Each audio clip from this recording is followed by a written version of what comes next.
3 மாணவிகள் மர்மமான முறையில் மரணமடைந்த விழுப்புரம் எஸ்விஎஸ் கல்லூரியை மீண்டும் தொடங்க அனுமதி கேட்டு தாக்கல் செய்யப்பட்ட மனுவை தள்ளுபடி செய்து சென்னை உயர்நீதிமன்றம் உத்தரவிட்டுள்ளது.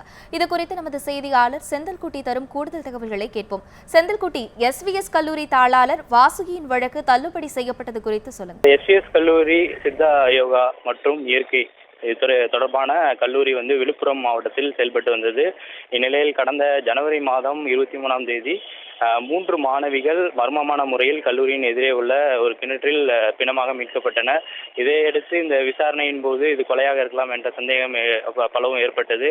மேலும் இந்த கல்லூரியில் போதிய அடிப்படை வசதிகள் எதுவும் இல்லாத காரணத்தினாலே இந்த மாணவிகள் அதை கேட்டதாகவும் அதன் காரணமாக போராட்டங்கள் நடத்தியதாகவும் அதன் காரணமாகவே இந்த கொலைகள் நடந்திருக்கலாம் என்ற கோணங்கள் எல்லாம் விசாரணை நடத்தப்பட்டது.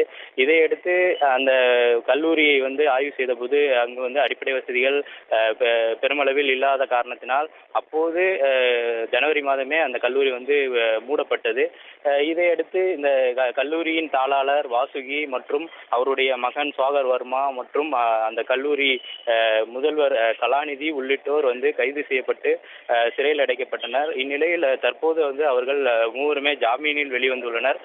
ஜாமீனில் வெளிவந்த பிறகு இந்த வழக்கை கோடை விடுமுறை விட்ட நீதிமன்றம் விடுவிக்கப்பட்டிருந்ததற்கு முன்பாக இந்த கல்லூரியை மீண்டும் தொடங்க வேண்டும், எஸ்விஎஸ் கல்லூரியை மீண்டும் தொடங்குவதற்கு அரசு அனுமதிக்க வேண்டும். மேலும் அங்கு சித்த மருத்துவ படிப்புக்கான அடிப்படை வசதிகள் மட்டும்தான் குறைவாக உள்ளதாகவும், ஹோமியோபதி மருத்துவ படிப்புக்கான அனைத்து வசதிகளும் தங்களிடம் உள்ளதாகவும், அதனால் அனுமதியை மீண்டும் வழங்க வேண்டும் என்ற கோரிக்கையும் வைத்து அவர் ஒரு மனு தாக்கல் செய்திருந்தார்.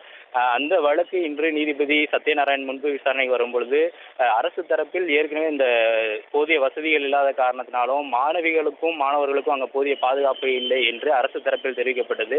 அதன் காரணமாகவே மருத்துவத்துறை இது மருத்துவ படிப்புகளுக்கான அந்த நிறுவனம் இந்த கல்லூரியை மூட வேண்டும் என்ற ஒரு அறிவுறுத்தியதே தெரிவிக்கப்பட்டது.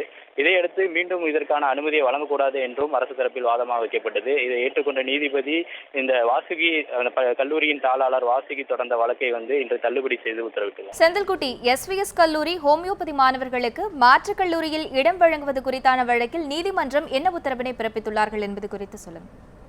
அதாவது கோடை விடுமுறை விடப்பட்டிருந்த நேரத்தில் நீதிமன்றத்தில் வாசுகி தரப்பில் ஒரு வழக்கு தாக்கல் செய்யப்பட்டிருந்தது.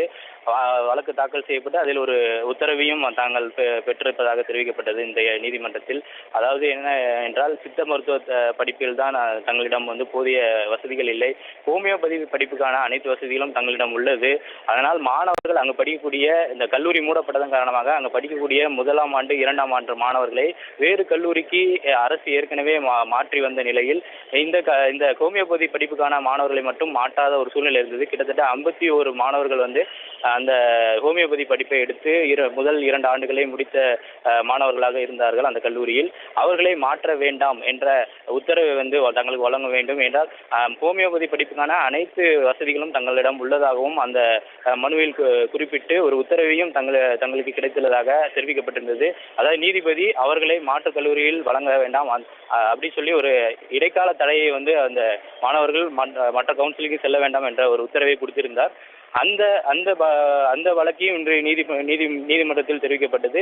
அதை கேட்ட நீதிபதி சத்யநாராயணன் மற்ற சித்தா வகுப்பு மற்ற யோகா வகுப்பு மாணவர்களுக்கு சிறப்பு கலந்தாய்வு நடத்தி மற்ற அரசு கல்லூரிகளில் சேர்க்கப்பட்டது போல் ஹோமியோ படிப்புக்கான மாணவர்களையும் மற்ற கல்லூரியில் சேர்க்க வேண்டும் என்ற ஒரு கோரிக்கையில் அந்த உத்தரவை பிறப்பித்தார். இதையடுத்து அவர் வாசுகி தரப்பில் வாங்கப்பட்டிருந்த அந்த இடைக்கால தடையையும் நீக்கி இன்னைக்கு சென்னை உயர்நீதிமன்றம் உத்தரவிட்டுள்ளது. இதையடுத்து அந்த மாணவர்கள் மதுரையில் உள்ள அந்த ஹோமியோபதி கல்லூரியில் சேர்ப்பதற்கான வாய்ப்புகள் அதிகம் உள்ளதாக தெரிவிக்கப்பட்டுள்ளது. விழுப்புரம் எஸ்விஎஸ் மருத்துவ கல்லூரி வழக்கில் உயர்நீதிமன்றம் பிறப்பித்துள்ள உத்தரவுகள் குறித்து உங்களுடைய விரிவான தகவல்களுக்கு நன்றி செந்தில்குட்டி.